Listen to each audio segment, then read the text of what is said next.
বরেনবাবু মস্ত জ্ঞানী। বরেনবাবু মস্ত জ্ঞানী, মস্ত বড় পাঠক। পড়েন তিনি দিন রাত্রির গল্প এবং নাটক। কবিতা আর উপন্যাসের বেজায় তিনি ভক্ত। ডিটেকটিভের কাহিনীতে গরম করেন রক্ত। জানেন তিনি দর্শন আর নানা রকম বিজ্ঞান। জ্যোতিষশাস্ত্র জানেন তিনি, তাই তো আছে দিক জ্ঞান। ইতিহাস আর ভূগোলেতে বেজায় তিনি দক্ষ।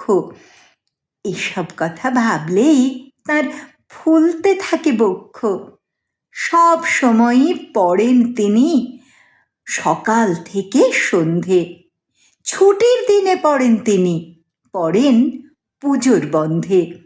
মাঝে মাঝে প্রকাশ করেন গূঢ় জ্ঞানের তত্ত্ব।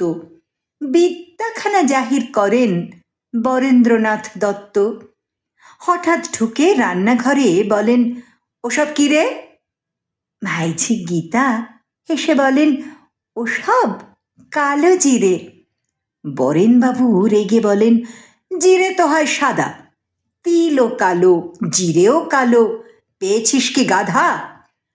রান্না করার সময় কেবল পুড়িয়ে হাজার লঙ্কা হনুমতি হয়েছিস তুই, হচ্ছে আমার শঙ্কা। হঠাৎ ছোট্ট খোকাটাকে কাঁদতে দেখে দত্ত খোলেন বিরাট বইয়ের পাতা, নামটি মনস্তত্ত্ব। খুঁজতে খুঁজতে বরেনবাবু হয়ে গেলেন সারা। বুঝলেন না কেন খোকা মাথায় করছে পাড়া।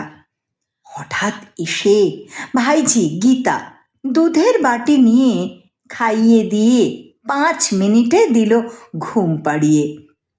বরেনবাবু ভাবেন, খোকার কেমন তরধারা, আধ ঘন্টার চেঁচামেচি 5 মিনিটেই সারা।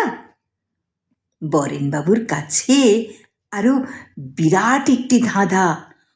হলদে চালের রং কেন হয় ভাত হলে পর সাদা? পাথর বাটির গরম জিনিস ঠান্ডা হয় তা জানি, পাহাড় দেশে গরম কেন এমন ছটফটানি? পথ চলতে ভেবে এসব ভিজে ওঠেন ঘামে। মানিকতলা যেতে চাপেন ধর্মতলার ট্রামে। বরেনবাবু জানেন কিন্তু নানা রকম বিজ্ঞান।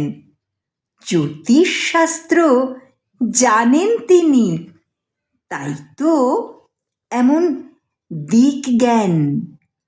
জ্যোতিষশাস্ত্র জানেন তিনি, তাই তো এমন দিক জ্ঞান।